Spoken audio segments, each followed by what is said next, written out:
What up? Okay, so I'm going to review units 4, 5, and 6, and I'm kind of just going to review some bigger things, simply because there's videos on every topic already, because this is everything from distance learning. So it's going to be pretty general, just like things that you should look over, and there's videos for everything that I made for you. So go back and watch things if you need more specifics. So first, unit 4. This was our energy unit. Just a recap on energy. Energy is just the ability to do work.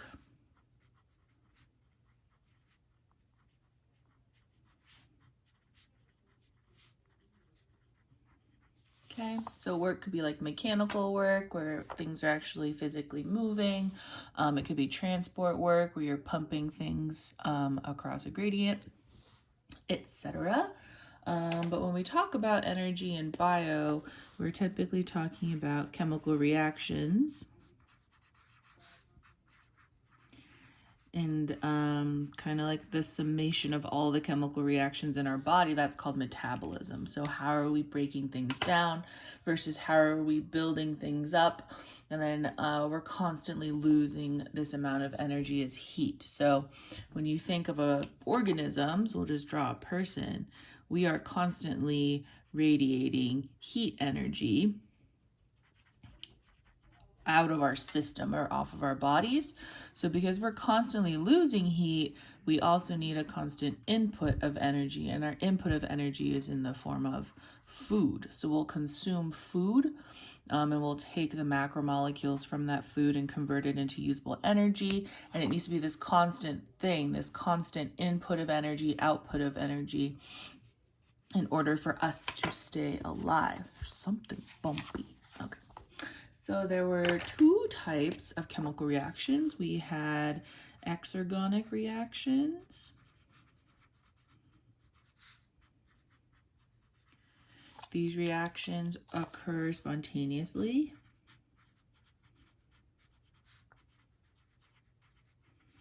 Meaning they're favorable. They have a negative delta G, meaning that they have a release of free energy.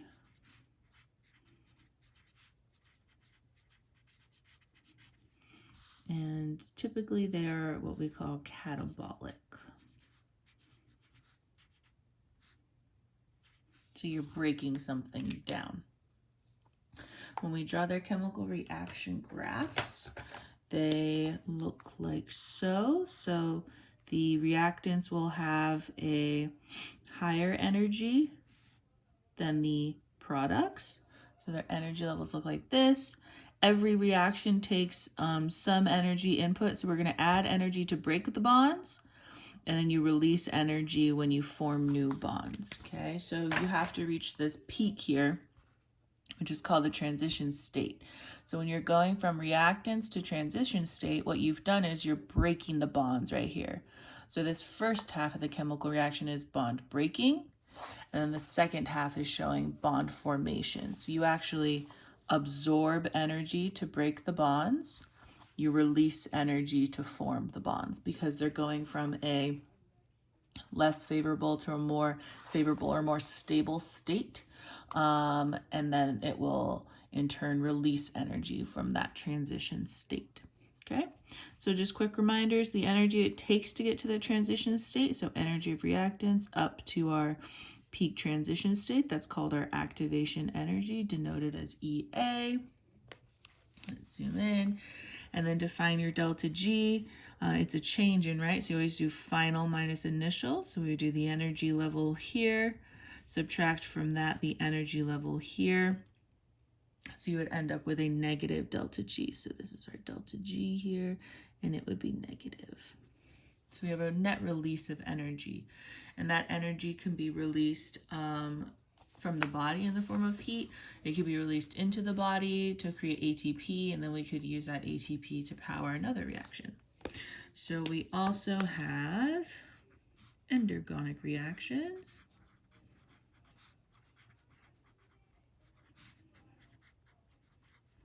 These ones are non-spontaneous, so they're not likely to occur unless a considerable amount of energy is added.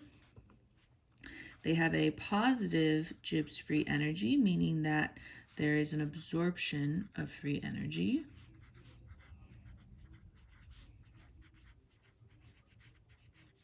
And then they're typically anabolic, so we're building a larger product. And this kind of follows the whole entropy thing we've been talking about, how the second law of thermodynamics states that entropy of a system will increase unless you have an input of energy. So if we look at something like this, where we have a catabolic reaction, so we're starting with something like glucose, and then we're catabolizing it down into water and carbon dioxide, you're making one molecule become 12 really small molecules. We have an increase in disorder, right? So this is showing an increase in entropy. And the second law of thermodynamics states that a system's entropy will increase unless you have an input of energy. So down here, when we look at this chemical reaction graph, the energy of the reactants is lower than the energy of the products. You still have to reach that transition state, right? So same thing here, the graph going up to our peak, that is bonds breaking, and then we have bonds forming, okay? So you absorb energy to have the bonds break, you release energy to have the bonds form. So that energy it takes to reach the transition state, that is your activation energy. Here's my energy level of my products. Here's energy level of my reactants. So this would be my delta G. You do final minus initial. This would be a positive delta G. Okay. So these reactions are typically anabolic, meaning that they're building up a larger molecule. So this could be like we're taking ADP and an inorganic phosphate, and we're creating ATP molecules. So you're taking two different molecules, and then you're creating one molecule. You're becoming more orderly. So we're decreasing our entropy. So according to our second law of thermo, a system's entropy will increase unless you add energy. So we're going to add the energy, and then it'll allow us to decrease the entropy. This energy right here is going to come from coupled reactions.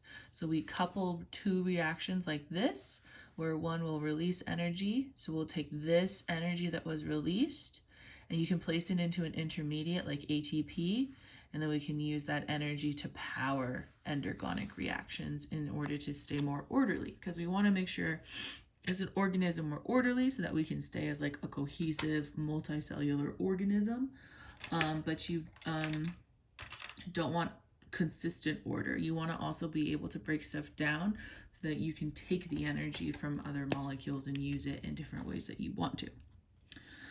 After that, we went into enzymes. Okay, so key thing to remember with enzymes, they are proteins, and they speed up chemical reactions.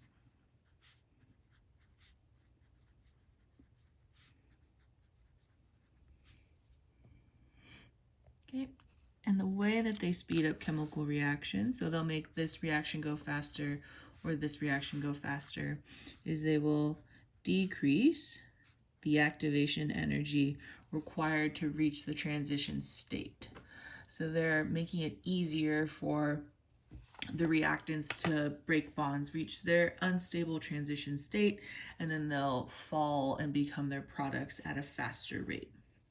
So when we look at the graph of this,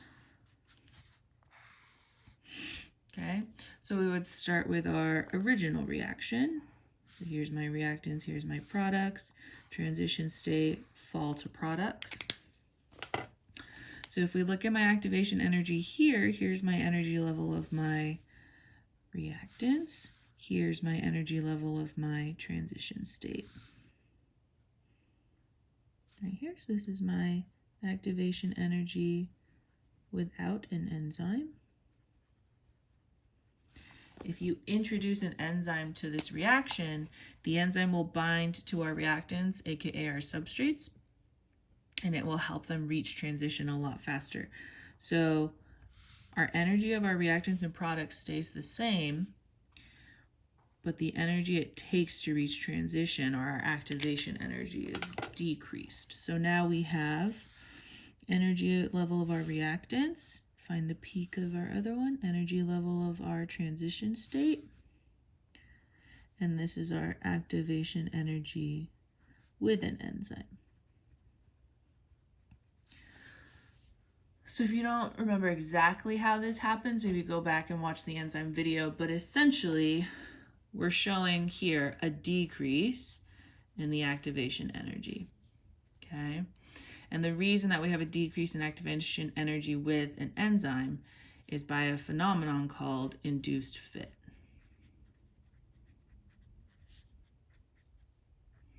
So it's like that hug we talked about. So if two people were going in for a hug, you would both, here's hugging, we're going in for a hug, right?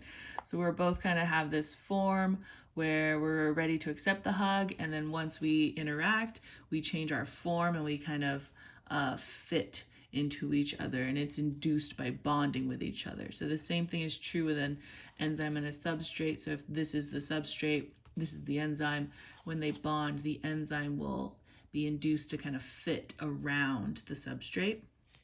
And now it's adding strain and stress from all sides. So what ends up happening is the substrate will actually be stretched and strained, and those bonds will break a lot more easily. So because there's now this stretching of the bonds and straining on the bonds, it takes less energy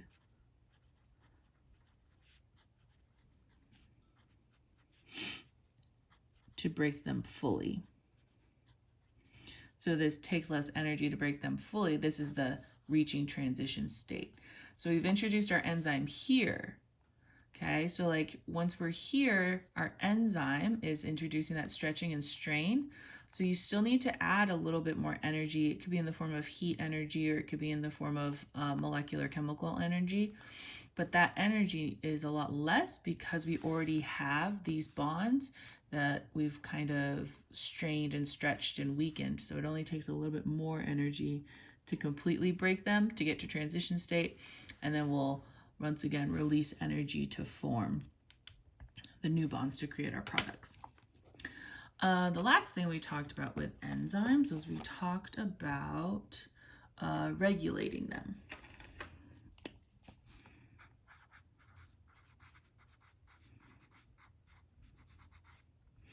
There are four main ones, and like they kind of encapsulate each other.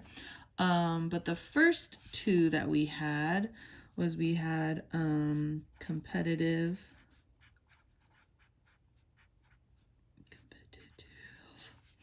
inhibition. And then skip a little bit, we had non-competitive inhibition.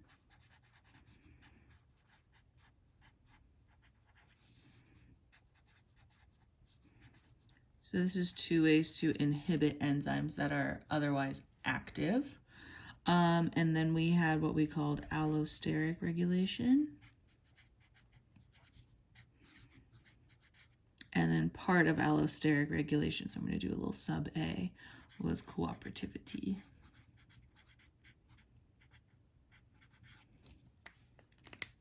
Okay, so with competitive inhibition, so for these two over here, this is how you can inhibit or render inactive enzymes that are always active. So if there's nothing bound to them, they are active unless you add an inhibitor, and then you can render your enzyme inactive. Versus these two will toggle between active and inactive based on if there is something bound or a different molecule bound. Let's review that. So if you remember with competitive inhibition, you're gonna have your enzymes. Let's just draw our enzyme like this. Remember, the place where the substrate binds is called our active site, and then you'll have your substrate. Let's label some things. So this is my enzyme. Here's my substrate. Okay, so we make them like puzzle pieces, remember? So they're lock and key, so your substrate will bind to your active site here. But with competitive inhibition, I always think about it like soccer, like this is the goal. So for competitive inhibition, there's a goalie, okay? So you'll have another molecule that matches the shape of your active site, maybe not completely, but it's able to block a portion of your active site. So this molecule could bind here, and now your substrate is unable to bind fully to your active site. And these molecules are called inhibitors.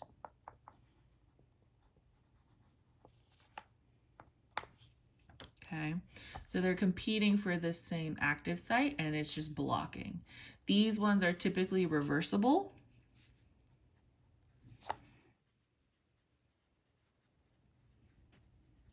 Because they're competing for the same site, the substrate is actually able to dislodge or knock the inhibitors out. So if you think of it like soccer and there's like, this is a goalie, you can still score if you get past the goalie, or you can like knock the goalie or distract them and get them out of the way, and then you can still kind of bind and score. So because you're going for the same area, the substrate can dislodge the inhibitors. With non-competitive inhibition, you'll have your enzyme. Give it a little notch here. You can't see what I'm doing. Okay, so we have two sites now. We have the active site where the substrate binds, and you have this other site known as the allosteric site. So with non-competitive inhibition, now they're not competing for the same goal. Okay, so you have your substrate that will bind here, and then you have another molecule that will bind here. So it's non-competitive because now they're not competing to bind to the same site. They're non-competing, so they bind to different sites. But the issue is, and if you remember, whenever you add or remove something from a protein, it'll change its shape. So when this inhibitor binds to this allosteric site, the protein will fold slightly differently. And now this active site may not be able to fit our substrate anymore. So the substrate can't bind because the inhibitor has changed the shape of our protein. This one is typically irreversible simply because the substrate can't dislodge the inhibitor because the substrate cannot bind to the allosteric site. So we have a reversible one and an irreversible one. Allosteric regulation is when you have, it's similar to our non-competitive one here, except instead of just having just inhibitors, it utilizes inhibitors and activators.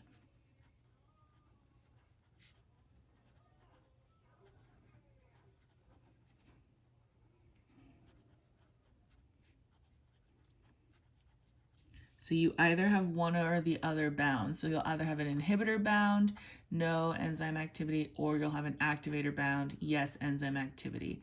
They're going to use a site other than the active site, and they also might occur in groups. So you might have a quaternary structure protein with like 3 or 4 different subunits, and they're all kind of using these allosteric sites to toggle. So they're always in one of these states.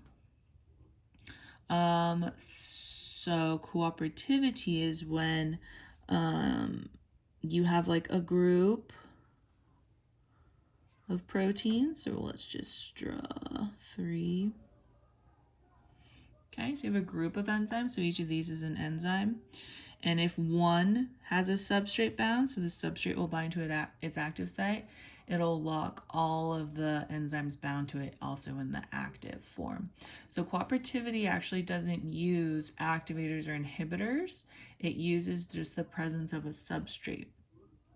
It's referred to as allosteric regulation because for this enzyme, we are still using a site other than its active site to regulate the form of this enzyme and this enzyme here.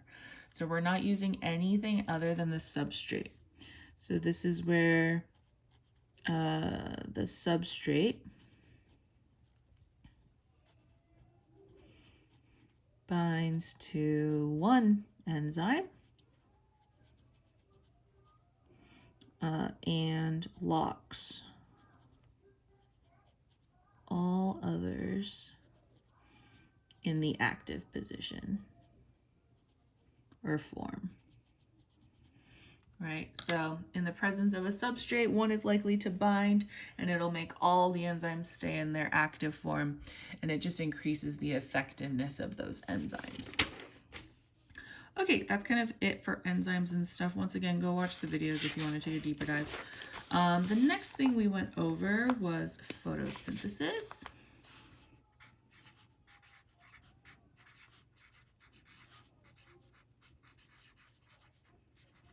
Okay, so kind of just like one thing I wanted to do just to summarize these two processes, Ching is around, is there's this like constant cycling of these two processes and their reactants and products between plants or just photosynthetic organisms and autotrophs. Sorry, autotrophs and heterotrophs, so non-photosynthetic organisms. And so we constantly have this like, we are always respiring. So we have this constant output of carbon dioxide, right? So that's a product of respiration. And then these plants are using that CO2 as a reactant for photosynthesis. And then our plants are releasing O2. And then we use that as a reactant where they utilize it as a product. So there's this tie between cell respiration and photosynthesis and the cycling of those two gases. So for photosynthesis, let's just go over like the basic goal. The basic goal of this is to create glucose.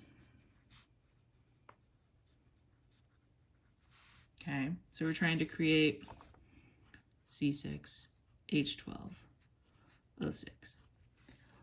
You need a couple things. First, we need all the matter. So we need carbon, hydrogen, and oxygen. So we're going to kind of just keep an eye on where do all these things come from. So the matter to make glucose is going to come from water and carbon dioxide, right? We need carbon, hydrogen, oxygen. You have carbon, hydrogen, and oxygen. The next thing you need is now we need an input of energy, because this is going to be an endergonic reaction. We need that positive delta G, but we need to convert it into our usable energy, okay? So the energy is gonna originate from light energy from the sun. But what we're gonna do is we're gonna convert that light energy into chemical energy in the form of ATP and NADPH. So these are kind of just like carriers of energy so that we can take the energy from light, put it here, and then we'll put that energy into this large molecule using these as our matter or our ingredients. So your overall equation for this process is 6H2O plus 6CO2 will yield glucose and oxygen. Okay, so this will occur in the presence of light energy. It doesn't need to be sunlight. It could be light from a lamp. It just needs to have visible spectrum within it. So if we look at the chemical reaction graph for this, it would look like this. The energy of our reactants is pretty low. We have these small, low energy molecules. We're going to create this macromolecule. This is a high energy molecule. So we're going somewhere up here, right? So you need to add your activation energy, reach your transition, and then it will fall and become our products. Okay. So this is showing that we're taking water and carbon dioxide. And from that, we're going to create glucose and oxygen. Okay, reactants, products. We have this whole activation energy we need to overcome. And then we also need to add a positive delta G. We need to add energy into this. So there's my energy in my products down to the energy in my reactants. So this is a positive delta G. the energy that we're going to add into this reaction to create this glucose is going to directly come from ATP and NADPH, which indirectly came from light, right? So we're going to take that light energy, convert it into chemical energy, as these guys right here, and then this energy will be used to power this endergonic reaction. So there were two main portions of photosynthesis. There was one, the light reaction,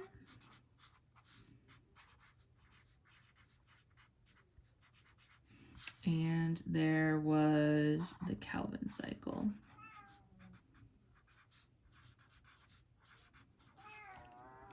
Yes? Yes? Okay. So where these two things occur? The light reaction occurs across the thylakoid membrane.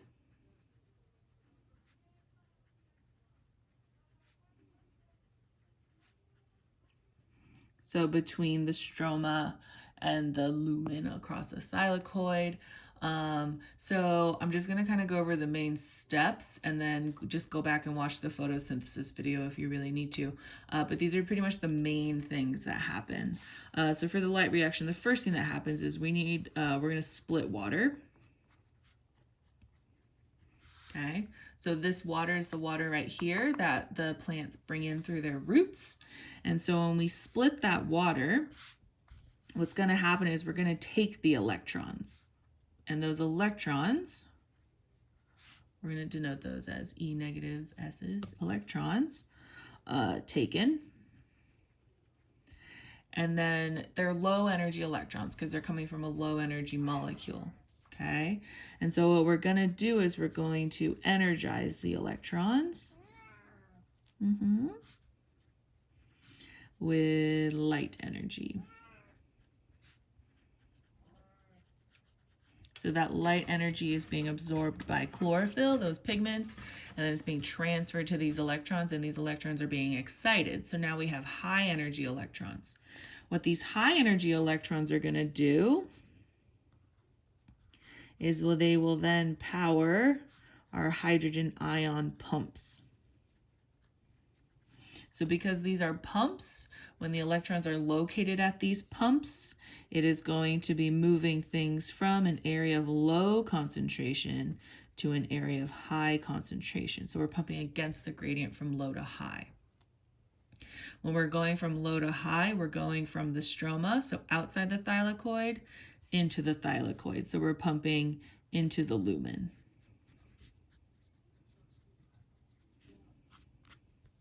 Okay, so now our lumen has a really high concentration of hydrogen ions. The next thing that happens, so like once all of our pumps have pumped and then our electrons have gotten to our last enzyme of the electron transport chain, it's called the NADP reductase.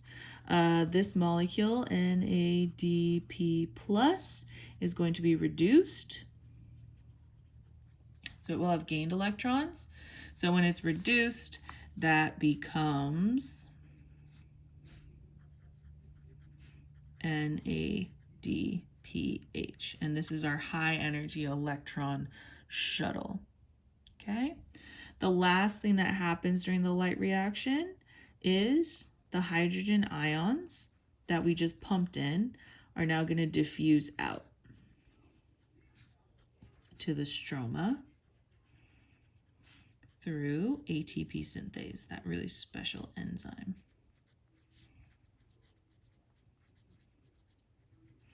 So those hydrogen ions that we just pumped in here, they're now going to flow back where they came from.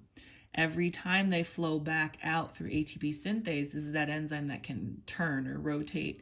And so ATP synthase will turn, generating just enough energy to phosphorylate an ATP. Okay, so ADP is phosphorylated.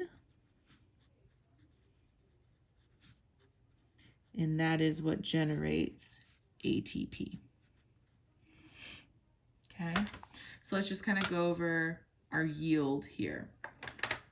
So what did we put in from our chemical reaction? So we added in water. Okay. And then you also add in like the ingredients to make ATP. So we need to have ADP, phosphates, we need to have NADP present, stuff like that. But I kind of just want to focus on our main things. So we put in water in the very first step, and then we took electrons from the water. Output-wise, when we split this water, the hydrogen ions will stay because we're constantly kind of moving those in and out of the thylakoid, but the oxygen here gets released. So we're going to release oxygen gas, which is this product here. So we used this water and we released this oxygen in our first step. We also produced NADPH, which now has the electrons from water. So we took the electrons from water, energized them with light, and now those electrons are in this molecule. And we've also generated ATP using ATP synthase through photophosphorylation, where you use light energy to phosphorylate ATP. We're not going to use the oxygen here, so the oxygen will just get released through the stomata, and then these two molecules, all of them that were created, will now go to our second portion called the Calvin cycle. The Calvin cycle occurs in the stroma. My cat's being super cute, as usual. Remember, it's a cycle, so the molecule you begin with is the molecule you'll end with, okay? And these two are pretty separate cycles. The only thing that's connecting these two cycles are these two molecules right here, okay? So, first step for our Calvin cycle, we're going to have 6 CO2 will enter the cycle one at a time. So to produce one glucose, so it's C6H12, the carbons, remember we said all the matter here is going to come from H2O and CO2. This is our only carbon source. So these 6 carbons are going to come from these 6 CO2, 6 carbons right there. So we're going to add in the 6 carbons into the cycle one at a time. So you need to do the Calvin cycle 6 full times to release a glucose. The next thing that will happen throughout the cycle is the NADPH, which came from here. So this NADPH will enter the cycle, will be oxidized, so it will lose its electrons. So it becomes NADP, and then its electrons will be added to the cycle, meaning they're incorporated into a molecule and then they can form covalent bonds. The next thing that will happen is then ATP will also be broken down, so it'll be dephosphorylated, and therefore it's just going to add more energy to the cycle because it's an exergonic reaction. When you go from ATP to ADP, you'll release some delta G, free energy, and that energy can then be incorporated into another molecule through an endergonic reaction. So this is like a coupled reaction time. So it's added to the cycle. Okay. And then eventually, once you've added 3 carbon dioxides, you can pull out, or 1 G3P molecule will be removed from the Calvin cycle. Okay, so altogether after 6 rotations, 2 G3P molecules, it stands for glyceraldehyde 3-phosphate, will exit the cycle because they're excess. We added in these 6 carbon dioxides, and then we're taking out 2 G3Ps, which is C6H12O6, okay? The carbon and the oxygen came from carbon dioxide, and then the hydrogens will come from these free hydrogen ions that have been diffusing into and out of the stroma. So there's always kind of like these hydrogen ions flowing throughout the stroma. So now we have 2 G3P molecules that have exited our cycle. These will bind together to form a glucose.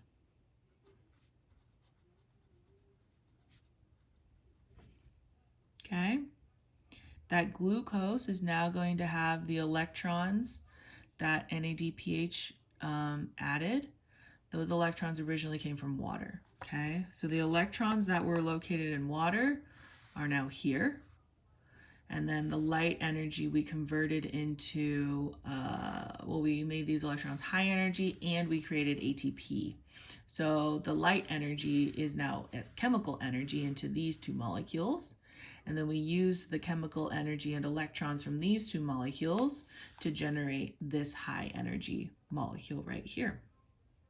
Okay, so if you remember, there were kind of 3 steps to the Calvin cycle. There was the carbon fixation, reduction, and then the regeneration. Okay, so this step right here is the carbon fixation step.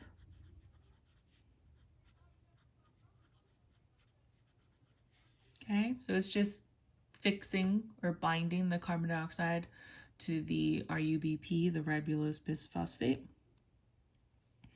This is the reduction phase. So because NADPH is oxidized, so it's a redox reaction, whatever molecule gained those electrons will be reduced. And then we're continuously kind of adding energy, removing these molecules, and this is all part of that regeneration cycle where we're removing the G3Ps in order to regenerate the molecule we started with. We added in 6CO2, so you have an excess of matter. So we need to remove that excess matter in the form of glucose in order to regenerate our original molecule. So going over our yield here, so input-wise, we added NADPH, which came from here, right? So output from here, input for here. We added in that ATP from the light reaction as well. And then we also added in CO2, which plants get through their stomata. And then for output, we got 2 G3P molecules, okay, which is essentially glucose. Cool. You also get like NADP plus ADP and phosphate, but I'm not gonna focus on that. All right, after photosynthesis, we did, let me skip a few pages here, cellular respiration.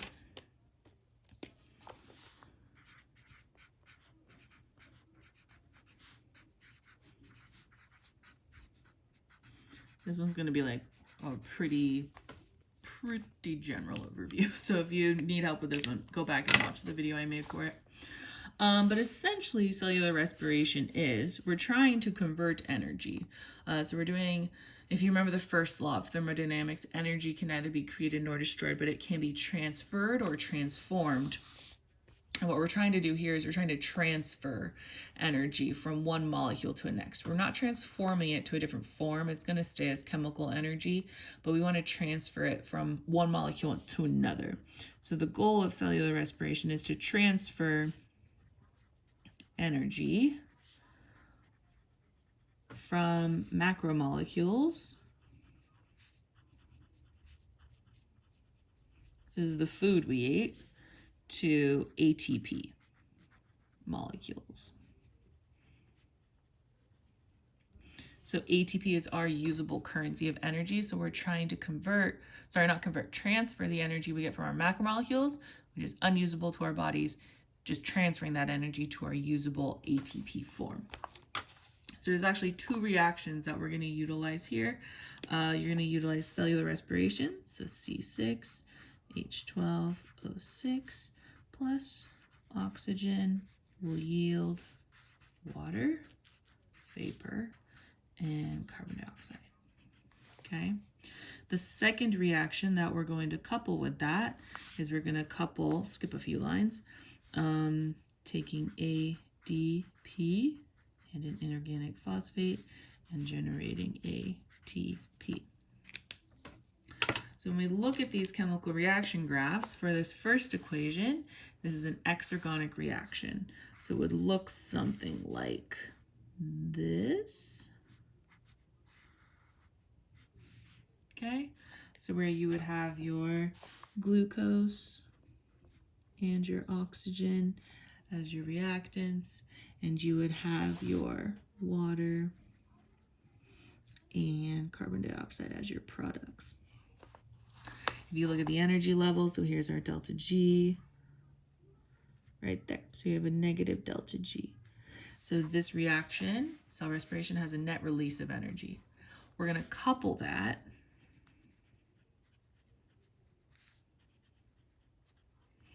with this reaction. Okay, so this is a coupled reaction. This reaction looks like this. Okay, where you have ADP and inorganic phosphate, and you create ATP. So if you look at the delta G here, from products down to reactants, we have a positive delta G. Okay, so a coupled reaction is one where you pair an exergonic reaction with an endergonic reaction. So the energy released from respiration will be used to power this endergonic reaction and produce ATP molecules. You can produce as many ATP molecules depending on how much delta G you release. So however much energy gets released from the system in a usable form, so we're going to release a bunch of energy as heat, that usable energy will then go to power the production of ATP molecules. So there were 3 general steps. I'm just going to group it into 4 steps for cell respiration, but your first step was glycolysis.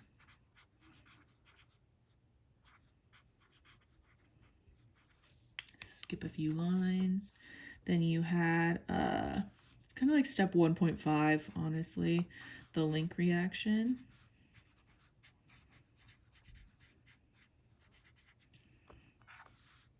Skip a few lines.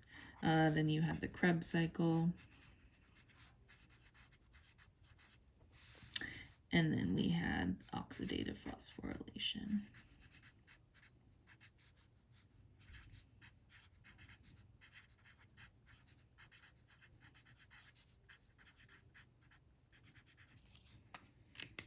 Okay, so for each of these, we're just going to go over the general steps. Wow, I'm too zoomed in. You couldn't see anything.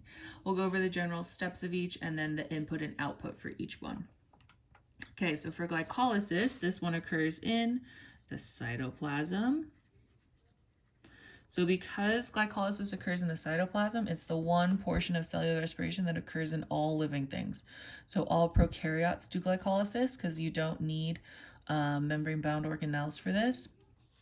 And then there are specialized prokaryotes that have folded their inner membranes to do full cell respiration or full photosynthesis.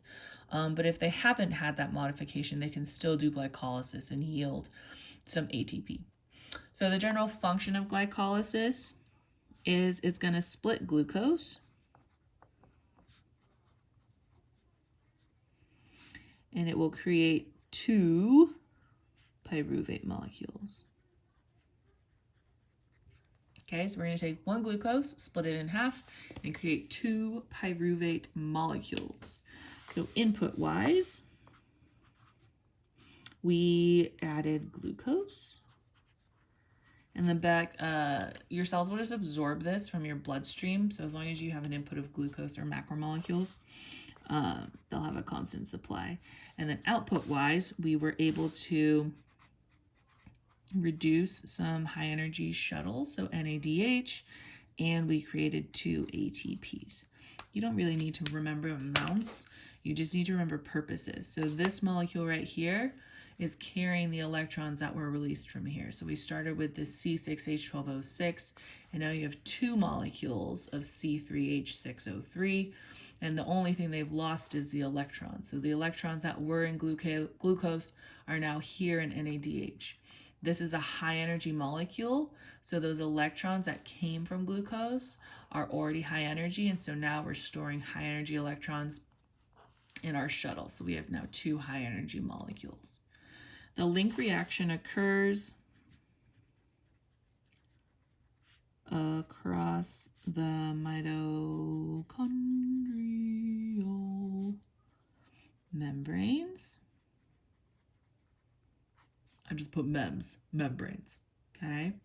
And what it does is it takes those pyruvate and it's going to convert them. So we're going to convert pyruvates 2-acetyl-CoA. I spelled it wrong. Acetyl-CoA. So it's just a chemical reaction that occurs.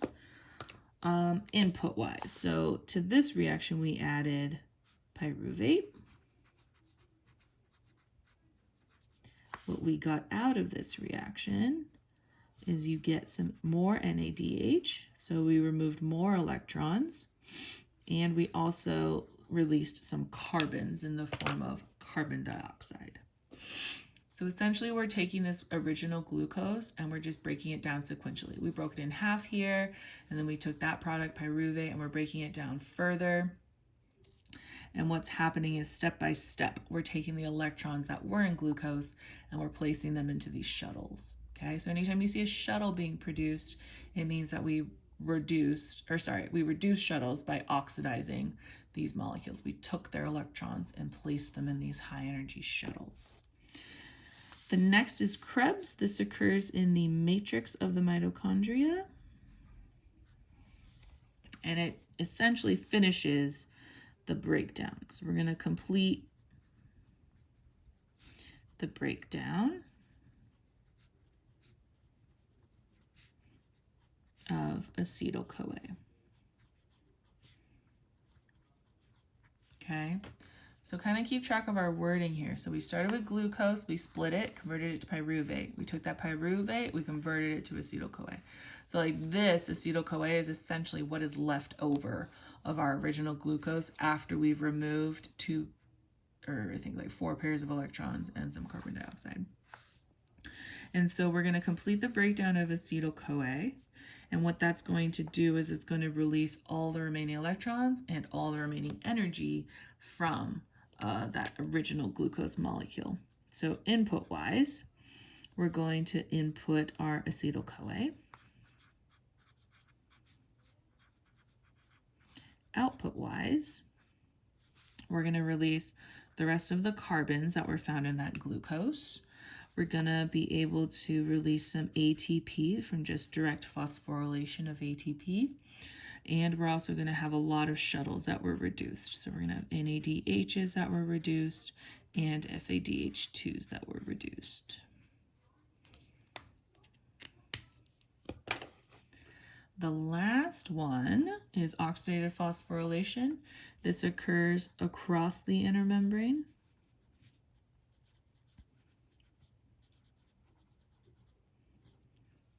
Okay, and this one has 2 parts. So let's get my green here. So we have the electron transport chain, and you have chemiosmosis.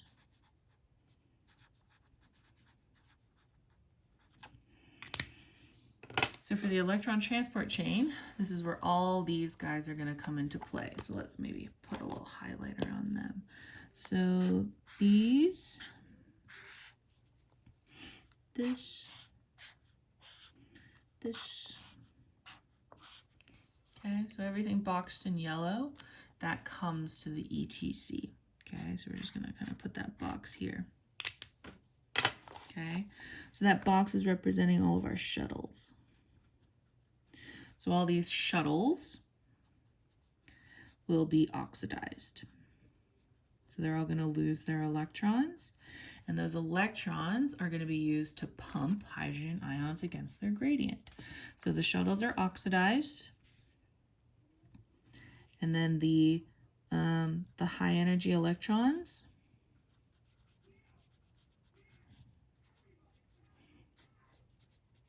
will power hydrogen ion pumps. Okay. Electron power hydrogen ion pumps.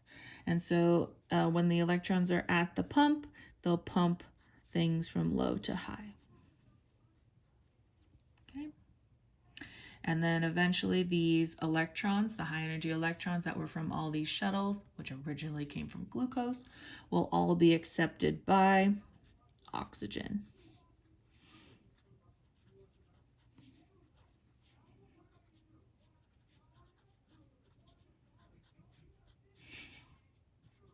My boyfriend's watching New Girl for the first time.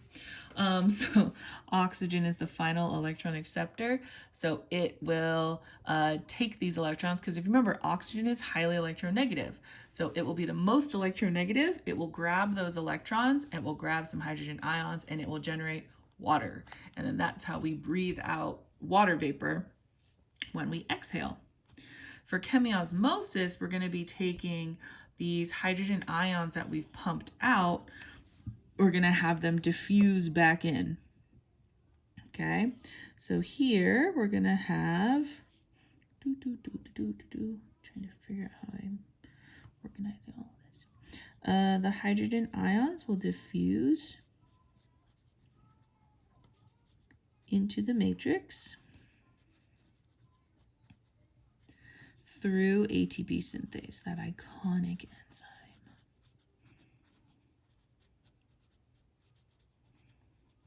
Right? Every time a hydrogen ion moves through ATP synthase, we're going to be able to phosphorylate ATP.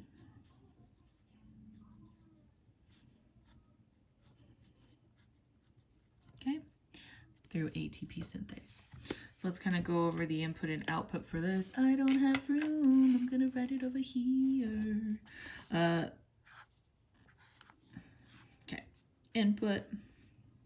We added our shuttles.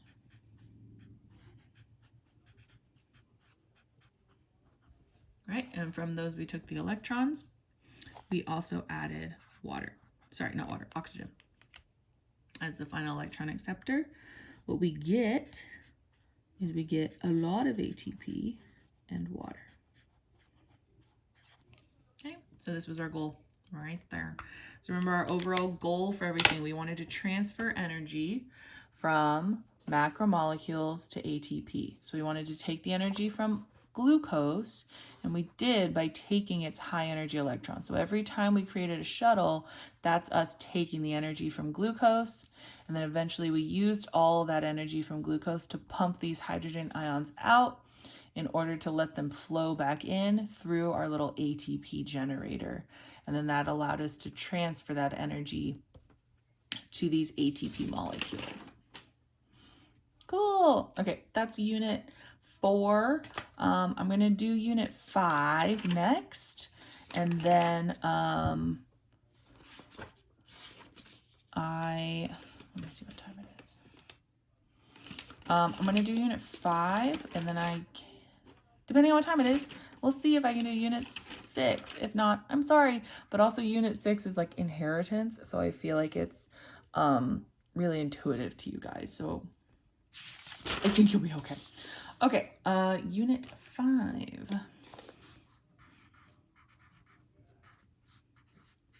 This unit was on development. So essentially, like, how do we come to be?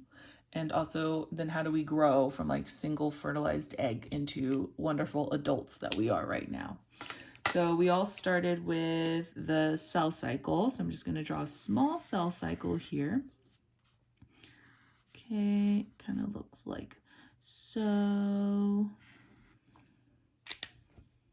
Okay, so we had G1, S phase, G2, M phase.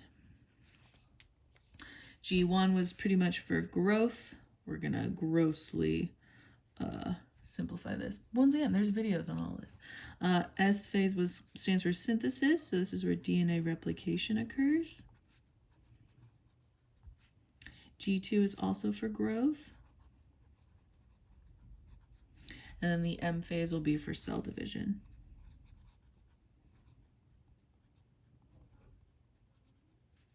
Either mitosis or meiosis, right? So this M phase could be mitosis or meiosis, but depending on the type of cell, it'll still go through all of our steps. Remember, G1 plus S plus G2, that's interphase, and then M phase will last about a day. So most cells are in interphase, and then we kind of have that optional G0, G0 if necessary.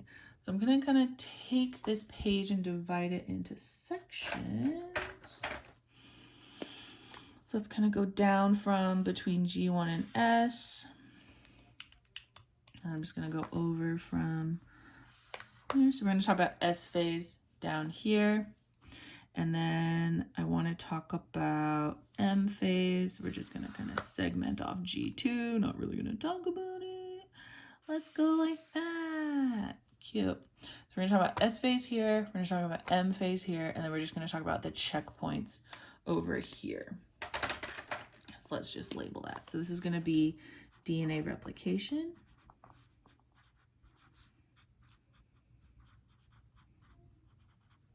This is going to be mitosis.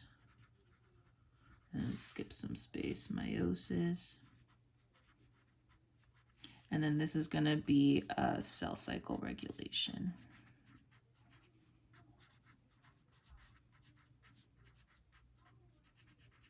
Okay, so we're just going to review all 4 of those things on one pahina.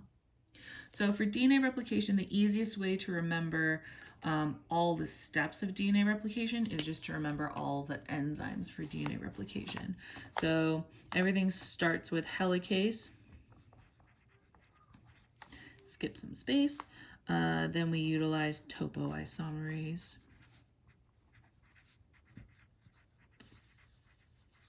Skip some space. Then you have your RNA primase. Then we have DNA polymerase.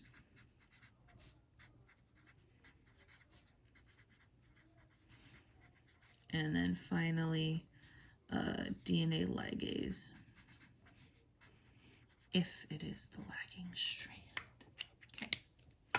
So you should know the general function of each of these, okay? Most of the time when they ask questions in this development unit, they're asking questions about if no DNA ligase was added, what would you expect to see? Or if there were a mutation in the CDK, what would you expect to happen? So a lot of them are like hypotheticals. So you should understand this unit enough that you could understand what would happen if something was mutated or if something wasn't present, and you'll be pretty good to go. So helicase is the enzyme that would unwind DNA and break the hydrogen bonds between those nitrogenous bases. So you should know your base pairing rules. When our bases pair up, they have hydrogen bonds. Helicase will unwind and then break those bonds. So now you have 2 separate strands of DNA. The topoisomerase is that enzyme that kind of stabilizes the DNA downstream of the replication fork, but that's becoming kind of supercoiled. And so this will break the DNA backbone, which is just those repeating units of sugars and phosphates. It'll kind of unravel slightly and then rebind those things together. So it just relieves the tension. The RNA primase is going to add a short RNA primer. A primer is just like the beginning, right? Like when you use paint called primer, it primes or gets your walls ready for paint. So it adds a short RNA segment, and it just helps the DNA. It shows the DNA polymerase where to start. DNA polymerase will then add DNA onto the primer, and it will just continue copying or complementing the DNA that exists. The polymerase will also then replace the primers with DNA, and it will proofread the work. So remember we talked about that with our DNA viruses, how their replication will be proofread, but RNA virus replication is not proofread because eukaryotic cells do not do RNA replication. So these first 4 are used for both the leading strand and the lagging strand. DNA ligase is only for the lagging strand.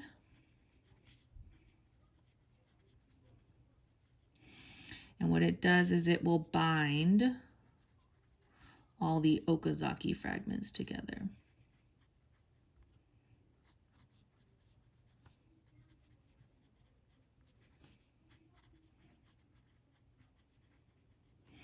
And then you'll end up with 2 new full strands of DNA. They should be exact copies of the original, but once again, mutations can occur and it can alter the DNA. So that's DNA replication in general. Okay, so that's your S phase. For your M phase, we kind of can either have mitosis or meiosis. The biggest difference between these is that mitosis is producing body cells or somatic cells, whereas meiosis is producing gametes, which are our sex cells. So for women, we did all of our meiosis when we were in the uterus. So women are born with all the eggs they'll ever have. That's why once we run out, we go through menopause. And so like women do a process called oogenesis, but we only did that when we were developing. So we don't do that anymore. Whereas men do a process called spermatogenesis, and they're doing that constantly for a constant production of sperm. Okay. So for mitosis, the very general idea is that you start with a body cell that has 46 total chromosomes, 23 from maternal, 23 paternal, and you produce 2 new cells, each with 46 chromosomes. Okay, the 2 daughter cells should be identical to each other, and they should also be identical to the parent cell that they came from. Okay, so like this is what you'll end up with. You start with 1 cell, you just get 2, where half the DNA from this cell goes here, half the DNA goes here during mitosis. So the only variation we would get during mitosis would only be introduced through random mutation.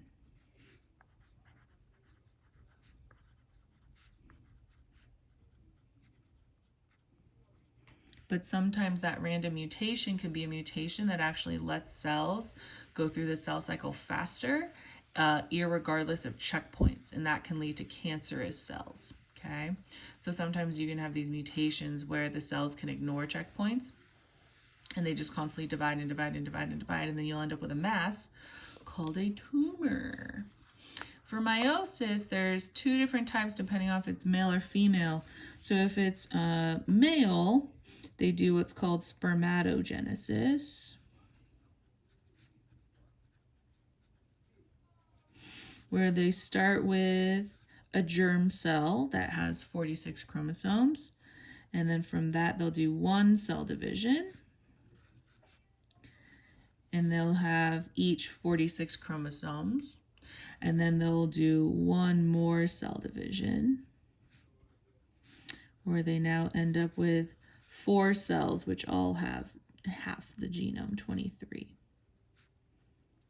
So we'll have diploid, haploid, diploid, diploid. So these are all 2N. They have 2 copies of every chromosome. Okay. And these are all what we call N, or 1 copy of every chromosome. These 4 sperm will all be genetically different from each other. So like this sperm could have been the sperm that generated you and then your siblings. And that's why you all look slightly different. You all have DNA from your father, but you have different pieces of DNA from your father depending on crossing over events, right? So when you inherit genetic material from your father, you're actually inheriting it from your like grandmother and your grandfather's DNA being recombined. Okay, I ran out of space. I'm gonna kind of go into this area. For females, we do a process called oogenesis. And so essentially you take a germ cell, and then in oogenesis, because the egg is the largest cell in the body, you actually do an unequal division. So this cell is actually going to divide unequally. So most of the cell parts, so organelles and cytoplasm, go to 1. And then the other one is literally just holding kind of extra DNA. That says 46 inside of there. This is called a polar body. and it just gets reabsorbed by the body. So we just break it down, take the nucleotides, use it later for replication. And then the last division does the same thing. So we have this unequal division that says 23, and then you end up with an egg that has all the organelles and half the genome. So we once again have diploid, diploid, haploid. Okay, so every germ cell for oogenesis, you only produce 1 egg, and then for spermatogenesis, each germ cell produces 4 sperm. Very interesting. Okay, any variation for meiosis? Well, it could be through random mutation during replication once again, but we have intended variation through crossing over.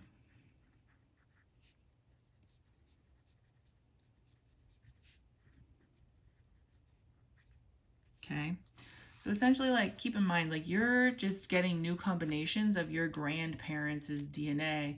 They just inherited different combinations of their grandparents' DNA. Because if you think about, like, these 46 chromosomes in your father, 23 are from his mom, 23 are from his dad. Okay, so if I have, like, these are all his mother's, your grandmother's, his mother's DNA. This is your grandfather, his father's DNA. Those are the 46 in here. Okay, when they split and we have these events of crossing over, they're literally just taking this DNA here and they're exchanging segments of it like this. So now I have like a grandmother DNA strand that has a little bit of grandfather, and then opposite over here. And so these two will then separate and go into different cells. So now this cell might have this chromosome that's mostly grandfather, a little bit of grandmother. And this cell will be mostly grandmother, a little bit of grandfather. And so when when a sperm fertilizes an egg, you're getting just different proportions of DNA from maternal and maternal grandfather and maternal grandmother. Okay, so like your DNA is just a combination of all of your ancestors, just in different combinations. It's crazy. Last thing I wanted to talk about for this is our checkpoints.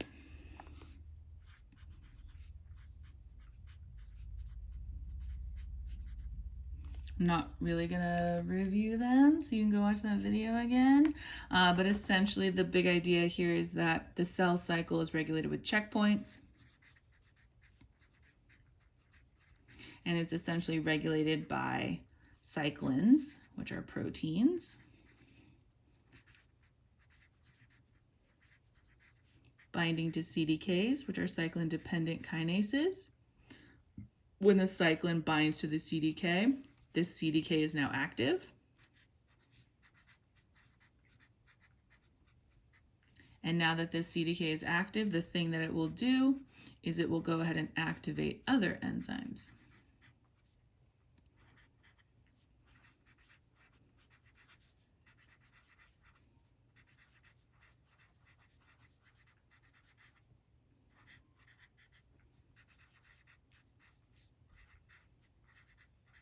For the next stage. Okay, so every checkpoint uses a different cyclin and a different CDK, and then these CDKs, depending on which one gets activated, will activate enzymes necessary for the next, right? So when we're looking at like how does a cell know when to replicate its genome, well, you need to activate helicase, you need to activate topoisomerase. Like these molecules, these enzymes all need to be activated. They get activated by these CDKs. You'll have like a checkpoint right here. A particular cyclin will bind to particular CDKs, and that will activate helicases and topoisomerases, and that will initiate DNA replication. So if a cell has not produced enough of these cyclins, then that cell will not enter the next stage because you're not activating these enzymes to move you to the next stage. Okay. The last thing I'm going to talk about, because I am running out of time, I'll finish Unit 5, but I will not finish Unit 6, is protein synthesis.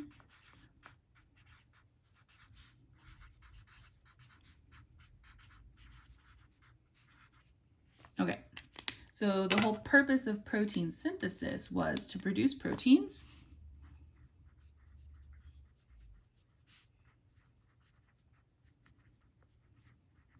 utilizing instructions from DNA. Okay, we are 99.9% genetically identical to each other. So one human to another human, 99.9% genetically identical because we're the same species, right? So if you think of like all the proteins we need to create, all the enzymes are all the same. We all need to produce all the same enzymes. We all need to produce all the same hormones, all the same transport proteins, all the same antibodies, stuff like that. The only things that are different from us are some physical characteristics like hair color, eye color, skin tone, presence of a widow's peak, stuff like that. And so like those variations will be in that 0.1% DNA that is not the same from one person to the next. So it's very, very little difference between two people. So we all generally have pretty much the same instruction book with just slight variations. Protein synthesis has 2 steps. So we're just going to divide this paper in half. So your first step is transcription.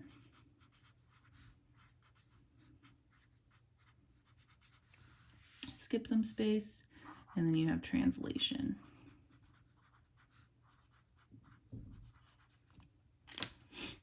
Transcription occurs in the nucleus if it's a eukaryote.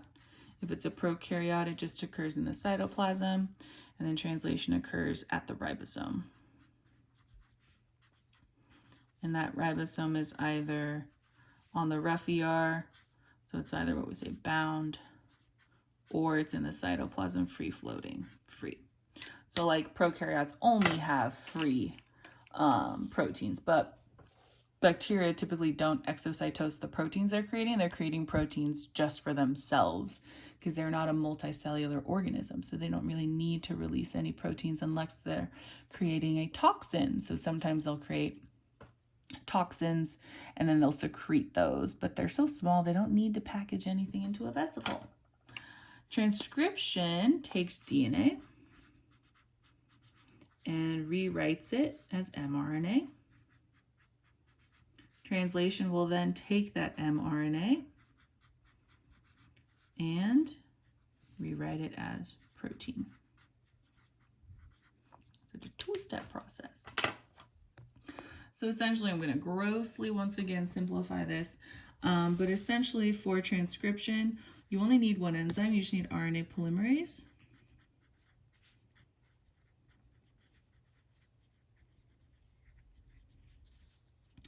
And it will build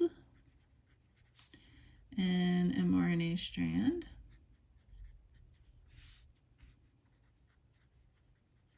that is complementary to the DNA.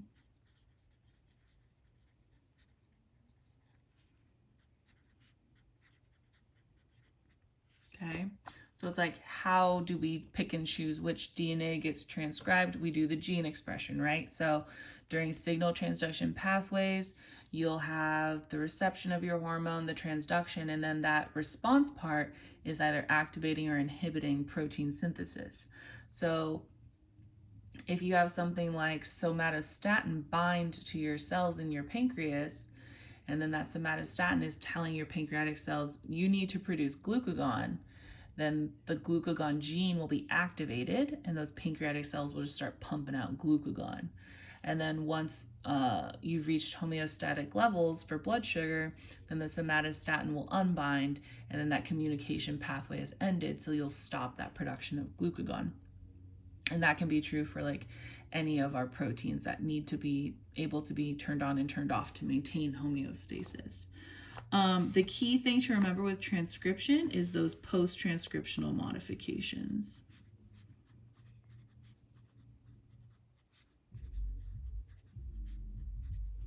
Someone is pumping some music.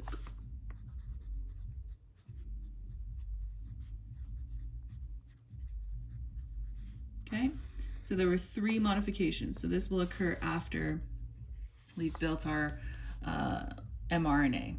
Okay, so the first thing is you'll get your 5' cap added. You'll get that poly A tail. And we're going to splice out our introns. Okay, so these first two are 5' cap and our poly A tail. Remember, in the cytoplasm, you have these enzymes, those ribonucleases, and they're just there to break down any RNA strands they come across and create nucleotides, so that you always have a free source of nucleotides to continue doing protein synthesis. But we want to make sure that we're able to build our protein before we've degraded RNA. So the 5' cap and the poly A tail protect the 5' end and the 3' end from being degraded before we've produced our protein. So these two modifications protects the ends of our mRNA from ribonucleases. And those are those enzymes that break down RNA molecules. So they buy you some time to make your protein. We splice out our introns to remove the non-coding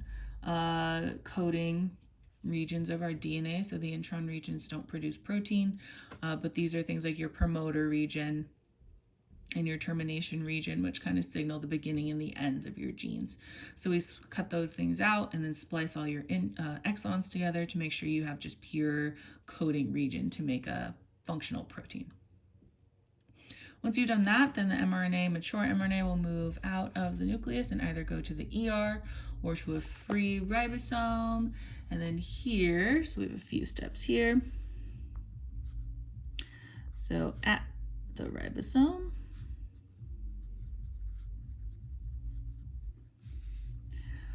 transfer RNA, so tRNA, transfers, this is why it's called tRNA, an amino acid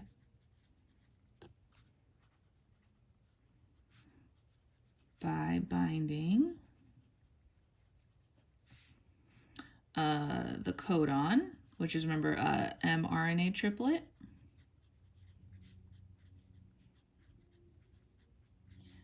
with the anticodon, which is a tRNA triplet.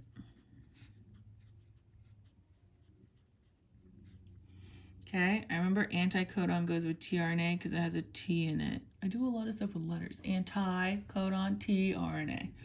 So the anticodon will bind with the mRNA codon. They're complementary.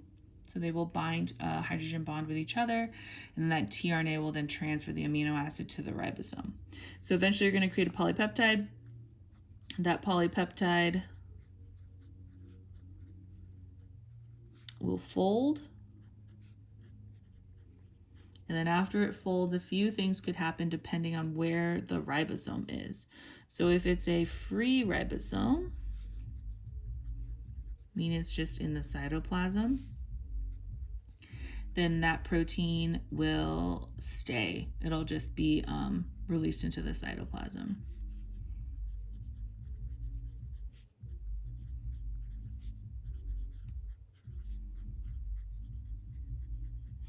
If it was a bound ribosome on the rough ER, it will be packaged into a vesicle.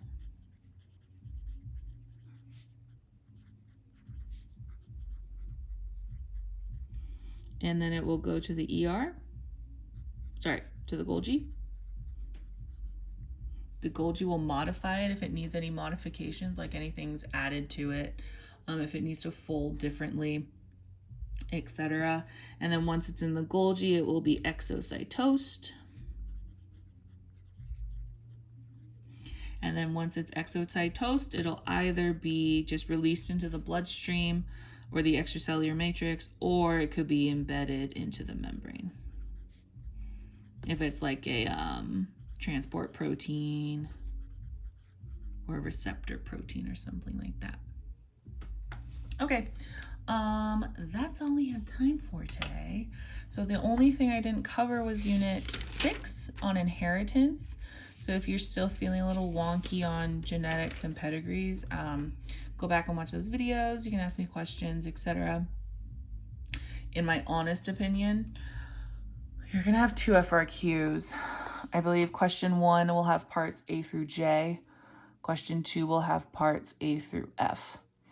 I'm pretty sure they're gonna incorporate a question, I just have a feeling, about mutations. So like connecting mutations with protein folding in some way. That's gonna come up. And then I also feel, once again, these are hunches, so it might be totally wrong.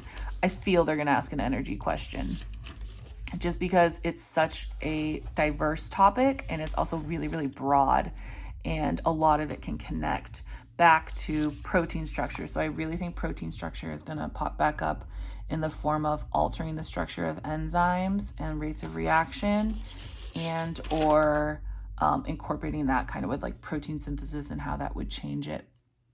The process would still be the same if you mutated DNA. You would just end up with a different protein, because this part, the folding, it would just fold differently. And if you fold a protein differently, it will have a different function. Those are my 2 hypotheses on what you're going to see a lot of is energy and development. And then it will just incorporate, these are from the review session we did earlier, it'll incorporate signal transduction pathway, right? Because this is how we get to gene expression response. That's our gene expression portion for transcription translation. And then I think a lot of stuff is going to connect back to, oh my God, so many pages of notes. A lot of things always come back to proteins, because proteins is the key. So if you're kind of still a little wonky with proteins, maybe go back and review protein folding, etc., stuff like that. So I'm going to take pictures of all these pages. I'll put them on Classroom for You. And then my biggest tip is to just do as many practice FRQs as you can, because the more scoring rubrics you see, the more expert you become on what they're looking for. All right, I'll talk to you guys later. Bye.